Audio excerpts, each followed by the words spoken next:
Now, one thing I've always said to you is I don't want you to believe me. I just don't. I just need you to understand. So I hear your thoughts, I hear what's going on, but understand this. And here it is.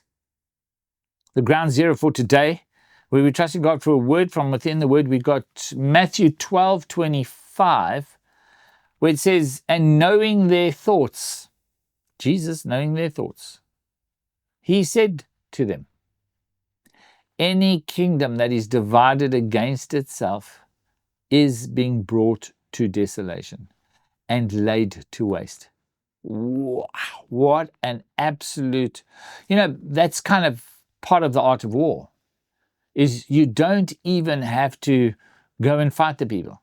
Just get them to separate. Now, when it comes to marriage, this is quite amazing, is if people get divorced and they go their separate ways amicably, then there's two families that are hurt and broken, but they can rebuild. Okay, got that? But if you can get them to separate and turn against each other, that's two households destroyed and broken. And every household that comes out of that is going to carry those scars. And it says, knowing their thoughts, he said to them, any kingdom that is divided against itself is being brought to desolation. Don't you see what's happening? It's being, you guys arguing like this, not being able to come up with a decision. You are being destroyed. You're being put to waste. We don't even see it coming. And I've seen so many relationships, so many businesses, so many organizations where there's a little bit of a niggly and they start to kind of discuss, and then they want each other to believe each other and they must choose sides.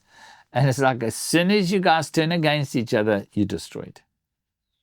And no city or house divided against itself will last or continue to stand. Plain and simple. So this kind of thing where we say that, let's compromise, absolute lie. Don't be fooled. Compromise is with you agreeing begrudgingly. So you agree with your mouth, not with your heart. That causes lots of pain and suffering, and that's where evil can be born and birthed. And then the other one where we're going to agree to disagree. What? How can you agree to disagree? When you're disagreeing with somebody, not coming to consensus, the best way to solve it is this. It's not who's right. It's what's right. And what is right, the word of God. And there's Jesus saying, hey guys, if you just listen to me, you're not going to be divided. Continue like this, you're going to fall. In fact, you are busy falling. It's like Jenga. Just look at you, you're falling apart. And there's going to be a moment, whether you like it or not, it's going to all come tumbling down. So find agreement. Go and see God's face. Go here. It's the same Spirit, same God. In the kingdom, there will always be agreement. And if you're battling, let the word of God decide. Till next time.